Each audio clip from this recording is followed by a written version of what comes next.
Pastor José Francisco vem fazer a oração, apresentando o nosso pastor, o preletor dessa noite, nas mãos do Senhor. Salve, irmãos, para a paz do Senhor. Maravilhoso Deus e Pai do nosso Senhor e Salvador Jesus Cristo, mediante meu Pai que foi louvado e exaltado teu nome aqui. Estou, meu Pai, apresentando o teu céu esta noite, meu Pai. Usa como canal de instrumento nas tuas mãos, para que o Senhor venha, meu Pai, aleluia, falar conosco mais ainda esta noite. E assim, meu Pai, quero entregar o teu verbo, o teu vaso nas tuas mãos, em nome de Jesus. Amém. Pastor, a partir desse momento, o Senhor está na direção do Espírito Santo para fazer tudo quanto o Senhor tem colocado no seu coração a transmitir os obreiros da casa de Deus juntamente com a igreja do Senhor.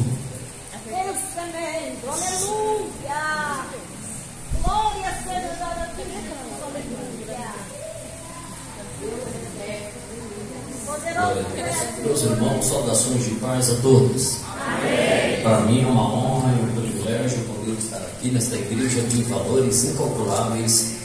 Agradeço a Deus pela oportunidade. Agradeço a Deus pela vida do meu amigo Edmilton. Deus abençoe meu amigo. Depois de muitos anos a gente se encontrou pelas redes sociais e foi formulado um convite, e é um privilégio depois de 18 anos poder estar aqui nessa igreja.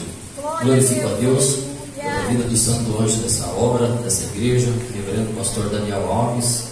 Que Deus em Cristo honre também toda a juntitura de obreiro que está na minha vanguarda. Que Deus em Cristo honre a todos em nome de Jesus.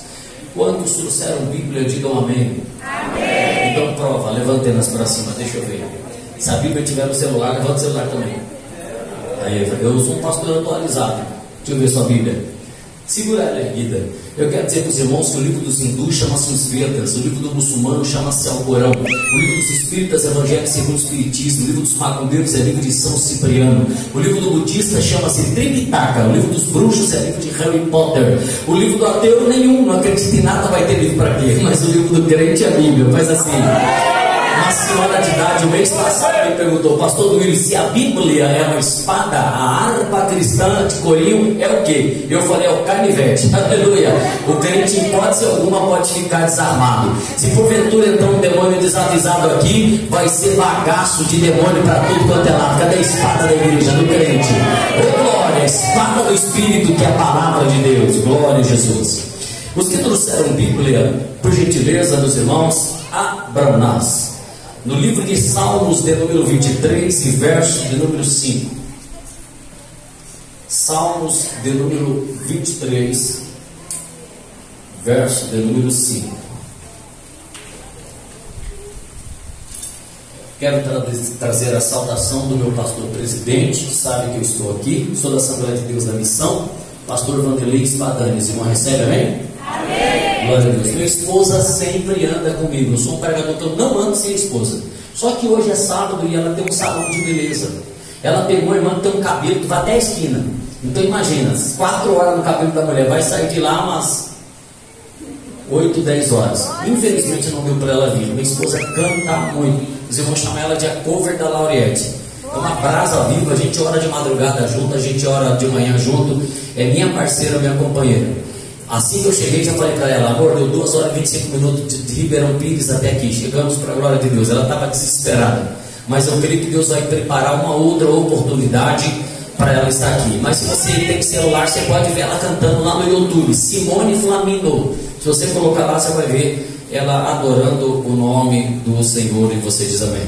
Amém. Diz assim a palavra de Deus: preparas uma mesa perante mim, na presença dos meus inimigos. Unge a minha cabeça. Vamos repetir? Unge a minha cabeça com óleo. Vamos lá? Unge a minha cabeça com óleo. A última vez. Unge a minha cabeça com óleo. E o meu cálice transborda. Os irmãos podem sentar, por gentileza. Estejais acômodos, por favor. Glória a Jesus. Olha para a pessoa que está ao seu lado e diga assim para ela: você foi a coisa mais linda que Deus fez nessa terra. Pode falar. Glória a Jesus. Irmãos, para quem não me conhece, eu sou o pastor Duílio Flamindo, eu sou um pregador mundialmente desconhecido. Já saí do Brasil 2 vezes, já preguei em Pirituba e Osasco, glória a Jesus. Mas onde Deus tem nos levado, nós temos pregado a palavra do jeito que ela é. Queridos e amados irmãos, ouvintes da palavra de Deus, nós acabamos de ler aqui o livro de Salmos, de número 23 e verso de número 5. O livro de Salmos, por ser um livro poético, não consiste em capítulos e nem versículos. O correto é dizer números e versos. O livro de Salmos tem cerca de 150 números e 2.471 versos. Para quem não sabe, o livro de Salmos é o inário de Israel, é o inário do judeu. Então todo judeu tem a sua harpa cristã, que é o livro de Salmos. Todas as vezes que você lê o livro de Salmos depois dessa pregação, nunca mais você vai ler da mesma forma. Porque o livro de Salmos é o inário do judeu. Tanto que tem versos no livro de Salmos que no final da frase está escrito Selá. Você já leu isso? A palavra Selá significa notas musicais. Então, para o judeu, o livro de Salmos é muito importante, porque é um judeu se declarando em forma de canto a Deus. O salmista Davi escreveu cerca de 73 números de salmos. Asaf escreveu um pouco, Salomão escreveu um pouco, Masquil escreveu um pouco, teve vários escritores. Mas o escritor mais contundente, espetacular e extraordinário, na minha opinião, é Davi. Davi foi chamado de segundo coração de Deus. Aí eu faço uma pergunta: por que Davi foi chamado segundo coração de Deus e Adão não? Deus descia todos os dias 3 horas da tarde para falar com Adão no Éden. Quem deveria ser chamado segundo o coração de Deus não era Davi, era Adão. Mas por que Deus não chama Adão de segundo o coração dele, mas chama Davi? É porque quando Deus foi chamar Adão para prestar conta do fruto proibido que foi degustado, Deus falou: Adão, por que você fez isso? Ele não assume a responsabilidade, ele transfere responsabilidade. Não fui eu, foi a mulher que tu me deste. Quando Davi pecou, que o profeta Natan vai tirar a máscara dele: Davi, você pecou, por que você fez isso? Ele reconhece que pecou. Por isso que Davi é chamado segundo o coração de Deus, porque enquanto Adão fala não fui eu, Davi fala fui eu. Então, segundo o coração de Deus não é quem transfere responsabilidades, mas é quem reconhece suas debilidades, fragilidades e erros. Quem está me entendendo, diga amém. O Salmo de número 23, ele traz muita dúvida até no coração do ateu que já não acredita em Deus. Ele vai ler o Salmo 23, ele surta. Por que, pregador, você está falando isso? Porque o Salmo 23 é extremamente, mundialmente famoso.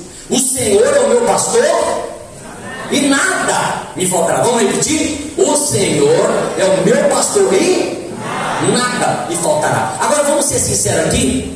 Já faltou dinheiro no gás? Já faltou dinheiro com um pacote de arroz, tem que fazer um fubazinho até receber no dia seguinte? Já faltou paciência da mulher com TPM contra o marido? Já faltou alegria em algum momento da nossa vida? Já. E por que é que a Bíblia diz, Salmo 23, o Senhor é o meu pastor e nada me faltará? Isso é uma baita de uma contradição. Escuta isso. No original, Salmo 23 não está escrito assim: o Senhor é meu pastor e nada me faltará. É por isso que os antigos dizem que todo tradutor é um traidor. Por quê? Porque o tradutor, ele quer exemplificar, simplificar a palavra para dar um entendimento melhor para quem está lendo. E quando a pessoa simplifica demais, ela acaba mudando o sentido do que a palavra está querendo dizer. No original não está escrito assim. Quem é teólogo aqui, se já leu o original, sabe que não está escrito: o Senhor é o meu pastor e nada me faltará. Não. Então como é que está escrito, pregador? Fala para a gente, vou te falar. O Senhor é o meu pastor e Ele não me faltará. Quando acabar o gás, Ele não me faltará. Quando tiver uma notícia ruim falada pelo médico, Ele não me faltará. Quando não tiver dinheiro, não tiver emprego, Ele não me faltará. Outra coisa que no original não está no popular, igual está para nós: a mulher de Jó, ela diz: amaldiçoa o seu Deus, e não está assim no original. No original está abençoa o seu Deus e morre. Ela estava sendo irônica, ó, abençoa o seu Deus e morre, já era. Você serve um Deus que não está te livrando, não está te livrando, não está te dando escape da enfermidade que você está passando. Então abençoa o seu Deus. O tradutor entendeu que ela estava sendo irônica. Abençoa o teu Deus. Em outras palavras, amaldiçoa o seu Deus. Um judeu de verdade jamais amaldiçoa o Deus que ele serve. Então, a gente lê amaldiçoa o seu Deus e morre, mas no original está abençoa o teu Deus e morre. Quem está entendendo, diga amém. O próprio Davi disse: eu nunca vi um justo desamparado, e nem a sua descendência mendigar o pão. Quem está entendendo, diga amém. Confio, irmão. Eu sei que tem uma batalha gigante pelo que Deus vai falar com a gente aqui, amém? Glória a Jesus. Aleluia. Glória. Tá bom, acho que não vai ficar mais um minuto. Glória a Jesus. Quem está me ouvindo, diga amém. Amém. Então, Davi, ele, em forma de canto, no Salmo 23, o Senhor é o meu pastor e nada me faltará. E eu gostaria de me deter aqui no verso 5. Prepara uma mesa perante mim na presença dos meus inimigos. Unge a minha cabeça com óleo. Se a minha cabeça estiver ungida com óleo, o que é que acontece com o meu cálice? Ele transporta. Cálice, na Bíblia, para o rabinato judaico, para o judeu, representa a alegria. Cálice representa a alegria. Se eu estiver com a cabeça ungida com óleo, eu vou ter muita alegria, mesmo em momentos difíceis que vier contra a minha vida, eu vou ter paz, tranquilidade e alegria. Davi está dizendo que assim como eu faço para as minhas ovelhas, faz para mim também. Porque a área mais vulnerável, segundo a ovinicultura, que é a ciência que cuida a questão das ovelhas, diz que a área mais vulnerável da ovelha é a cabeça. Quando Deus disse assim para Davi: Davi, eu te vi atrás das ovelhas manhadas. Eu te vi atrás das ovelhas manhadas. Quem fez teologia sabe que ovelhas manhadas são ovelhas que nascem com defeitos congênitos, tumor na cabeça, cega dos olhos, deficiente, aleijada, com alguma espécie de debilidade. Então Deus estava dizendo para Davi: eu te vi cuidando de ovelhas machucadas. Eu vi você atrás das ovelhas deficientes, das ovelhas débeis, das ovelhas frágeis. Eu te vi atrás das ovelhas manhadas. Então Davi tinha experiência em pegar o óleo e colocar na cabeça da ovelha, que é a parte mais vulnerável da ovelha. Por que é que Davi colocava óleo na cabeça da ovelha? Por quê? Porque a cabeça da ovelha ela é vulnerável no sentido das moscas jogarem larvas, ovos na cabeça da ovelha e começar a dar tumor, ferida, sangramento, pus, dilaceração da cabeça da ovelha. Davi está dizendo: unge a minha cabeça com óleo. Em outras palavras, assim como eu faço, ó Deus, com as minhas ovelhas, faz comigo também. Unge a minha cabeça com óleo. O que é que Davi está dizendo aqui? Ele está dizendo: não deixa a minha cabeça ficar ruim. Não deixa a minha cabeça ficar ruim. Davi está querendo dizer aqui que nenhum cristão, nenhum homem que teme a Deus é super crente e é super cristão. Você não consegue manter sua espiritualidade de hoje sempre no alto, superior. Tem dia que a gente não está legal, tem dia que a gente está frágil, tem mês que a gente ora e expulsa demônio, mas tem mês que se tiver um barulho na cozinha da nossa casa, a gente já acha que tem um demônio lá estourando pipoca. A gente manda a filha: vai lá filha, vê que barulho foi aquele. Mas a irmã não era fogo puro? Por que não vai lá? Está com medo do quê? Porque ninguém consegue ter a estabilidade 100% na espiritualidade. É por isso que muitas vezes a gente forja um teatro na igreja. A gente finge que adora e Deus finge que recebe. Porque ninguém consegue ser um super crente. Davi está dizendo, vai ter momento na vida da área cristã que você vai acordar à beira do ateísmo, chateado com alguma coisa que está acontecendo, fazendo inúmeras perguntas a respeito da existência de Deus e de sua divindade. No Salmo de número 6 e verso de número 6, Davi diz: tenho eu estado esgotado e a minha cama se tornado um rio de lágrimas. Salmo 73, a Bíblia fala sobre Asaf. Asaf começa a declarar tristeza diante de Deus, porque ele falava assim: eu entro dentro do templo de Salomão para adorar a Deus. Aqui tem ouro, aqui tem riqueza, aqui tem glória. Mas quando eu saio do templo, que eu vou ver a minha vida pessoal, a minha casa, a minha família, meus parentes, eu vejo que a minha vida é um fracasso. Por que ele fala isso? Porque só o trono de Salomão era forjado em ouro e tinha cerca de 140 quilos de ouro. Quem já estudou teologia sabe que na lateral do trono de Salomão tinha uma escada de 7 degraus. Na lateral esquerda tinha 6 leões. Na lateral direita mais 6 leões. Cada leão pesando 60 quilos, e não é de gesso, ouro puro. Escuta isso, as colunas do templo de Salomão não é igual essa do Edir Macedo, que ele fez com concreto e colocou chapa de ouro na coluna. Não, a de Salomão, a Bíblia mostra que as colunas de Salomão não foram feitas com concreto, foram feitas de diamante. A Bíblia diz que dentro do templo de Salomão não existia prata. Até as taças que Salomão tomava vinho e dava para os seus amigos eram de ouro. Então, Asaf diz: olha quanta riqueza, prosperidade e glória. Eu olho para a minha vida, eu percebo o caos que eu vivo. Porque Asaf queria medir a espiritualidade dele baseado no que ele tem. E a pior coisa que tem é alguém medir espiritualidade baseado nos seus bens. Porque os bens não é termômetro de espiritualidade de ninguém. Tem cara que tem um carro de 100 mil, piscina no fundo de casa, chácara, fazenda, e vai para o inferno, porque é mau caráter e é um detetive. Ele vive uma vida dupla. Isso não vai levar ninguém para o céu. Então Deus se revelou para Asaf e disse: não tenhais inveja do ímpio, porque cedo será murcho como a verdura e seca como a erva.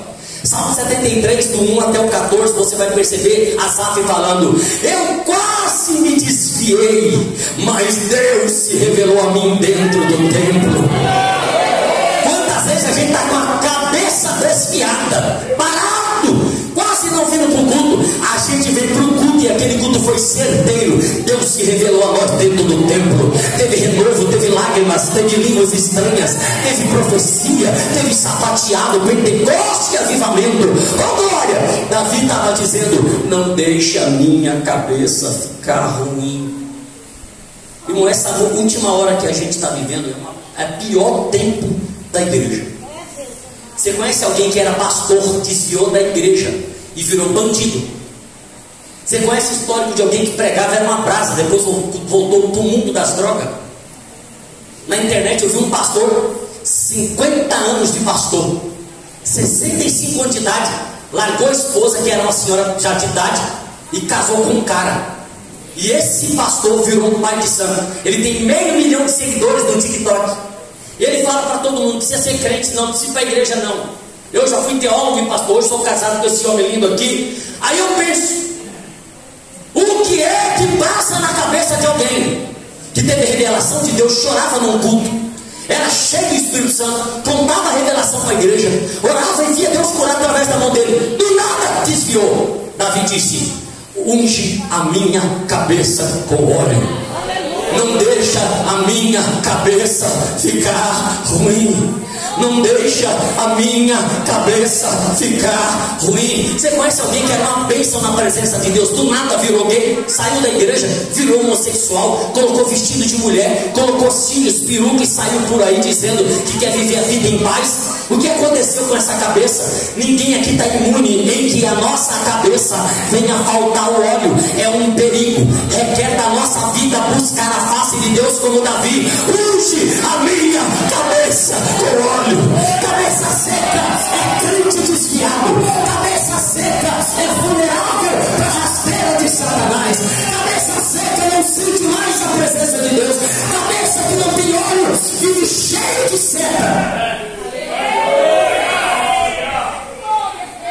Salomão falou? Eclesiastes capítulo 9, versículo 8. Em todo tempo, em todo tempo sejam alvos seus vestidos, e nunca falte o óleo sobre a sua cabeça. Porque a Bíblia insiste em tanto falando de óleo na cabeça. Davi fala, agora o filho dele também fala: em todo tempo nunca falte o óleo sobre a sua cabeça. Salmo 133, verso 1, 1 e 2.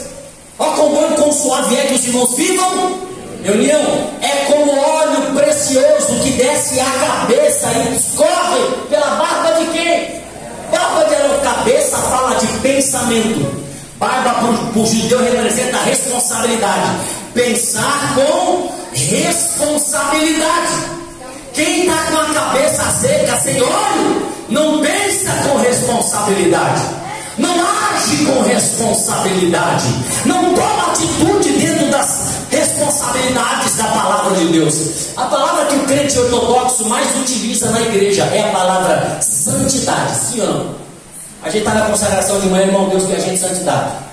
A gente está pregando um pouco no culto de ensino na igreja, Deus quer santidade. Os obreiros da igreja, todo mundo, santidade. É a palavra mais utilizada na igreja, é a palavra santidade. Agora separa a sílaba da etimologia da palavra santidade. Santidade, santa-idade, a maturidade da lucidez. Quem tem uma vida de santidade, ele pensa com responsabilidade.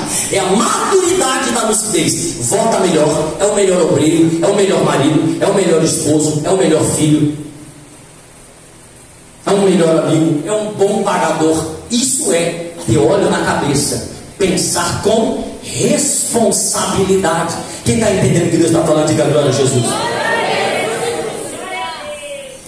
Pensar com responsabilidade. Nunca falte o óleo sobre a sua cabeça. Cabeça seca sem óleo é sinal que alguém parou de orar. É sinal que você está passando uma fase difícil na área financeira. E quando a gente para de orar, irmão, pode acreditar, tudo dá errado. Parou de orar, tudo que a gente faz dá errado. Tem crente que é o rei Midas ao contrário. Lembra da história do rei Midas? O rei Midas, onde colocava a mão, virava ouro. Tem crente que onde põe a mão, vira esterco. Senta na cadeira, a cadeira quebra. Vai comprar pão, perde a moeda. Entra no carro, o carro não pega. E se comprar um circo, não cresce. Tem gente que é assim, fala: pastor, o que está acontecendo comigo? Cabeça seca, parou de orar. Nunca viu um justo desamparado. Nunca viu um justo desamparado. Nunca viu um justo desamparado. E nem a sua descendência mendigar o pão, que pode levantar a mão bem alta e dar glória a Jesus. Madre Teresa de Calcutá, uma mulher considerada santa, ela tirou 10 anos da vida dela e mudou para a Índia num leprosário para cuidar de vidas. Ela deixou uma frase registrada: o hábito de falar com Deus muda o nosso jeito de falar com as pessoas. Eu vou repetir: o hábito de falar com Deus muda o nosso jeito de falar com as pessoas. Quando a gente não fala com Deus, a gente não tem hábito e habilidade de orar, de ser manso na presença de Deus. Então a gente é uma esposa grossa, um marido grosso, um patrão ignorante, um empregado ignorante. Eu nunca vi alguém cheio do Espírito Santo gritar com alguém, fazer bagunça, barraco na porta da igreja. Porque Deus não trabalha no meio do escândalo. Deus trabalha na prudência, na ética, na simplicidade, no silêncio.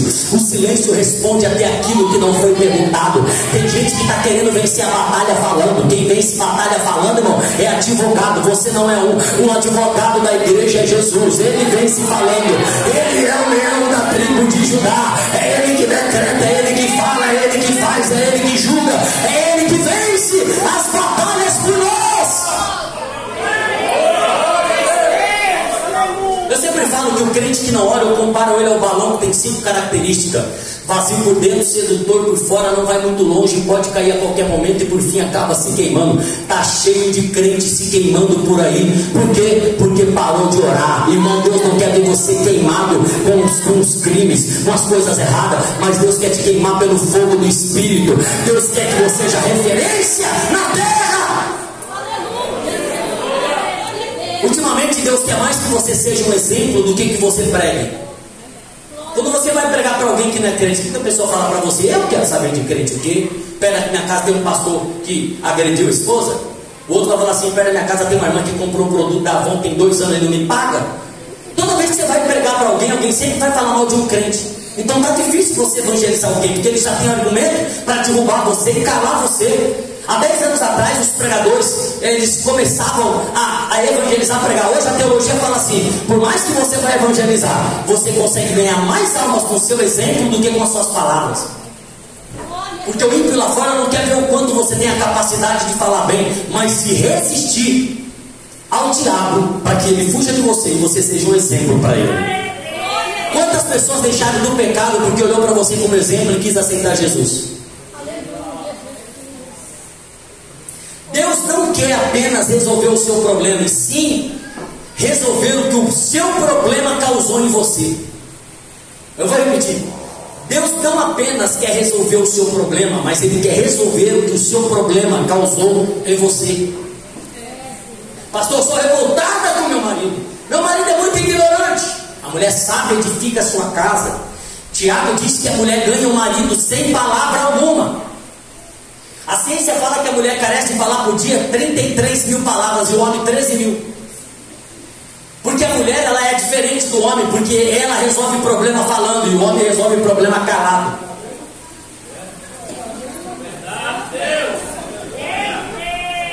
Sabe, o grande problema dessa geração é que os pais estão criando filhos para serem filhos e não para serem homens. Então, quando esses filhos que foram criados para serem filhos e não homens, quando eles casam, eles não querem dar vida pela esposa. Ele quer uma esposa para substituir a mãe dele. A minha mãe trazia bacia com comida na sala para mim. A minha mãe passava a roupa melhor. A minha mãe lavava melhor. Eu sempre tenho pregador que fala que se o jovem quer casar, tem que aprender a fazer café. Tem até um pregador famoso que fala: tem jovem, irmão, que se for fazer café, queima água e ainda quer casar. Mas escuta isso, irmão. Deus não quer que você apenas case com uma mulher que seja cozinheira. Se o foco de Deus fosse você casar com uma mulher que cozinhasse bem, Deus não te dava essa mulher para você, irmão. Deus não fazia você casar com a Palmeirinha. Deus é contra feminismo. Deus não suporta feminismo.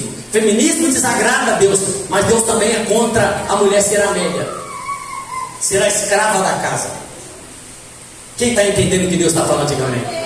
Então essa geração está criando os filhos não para ser homem, mas para ser filho. Muitos casam com uma mulher para que ela substitua sua mãe. Está errado. Essa geração é a geração que mais casa e descasa. Perguntaram para um rapaz, para um senhor que estava completando 60 anos de casado. Ele tinha quase 90 e a sua senhora tinha uns 80 e pouco. Perguntaram para a senhora dele: olha, 60 anos de casado, hein? Onde é que está o segredo? Essa geração casa na segunda, no sábado, na segunda já está separando. Onde é que está o segredo, hein? Ela disse: é que na minha época a gente era ensinado a consertar as coisas e não jogá-las fora. Por que o homem quer jogar as coisas fora? Porque ele não está orando. E quem não ora não tem humildade. Eu queria que Deus me desse um chamado tremendo. Deus nunca vai fazer uma promessa na sua vida e nem te fazer um chamado para a sua vida sem antes colocar um espinho em você. Porque não existe chamado sem espinho. Paulo disse: Senhor, tira esse espinho da minha carne. Deus falou o que para Paulo? A minha graça te basta. Para de cobrar Deus que Ele te cure. Talvez essa enfermidade é um espinho. Para que é que serve um espinho para um homem soberbo? Para furar ele a ponto dele murchar e não inchar. A gente coloca uma faixa na porta da igreja e fazemos um culto do sobrenatural, campanha do sobrenatural. Hoje vai ter o sobrenatural. A gente cultua o sobrenatural, mas Deus também trabalha no natural. Deus também trabalha no natural. O que é sobrenatural é milagre. E milagre não acontece sempre. É sempre que anda um paralítico na igreja? É sempre que um cego enxerga e um mudo fala? Não é sempre.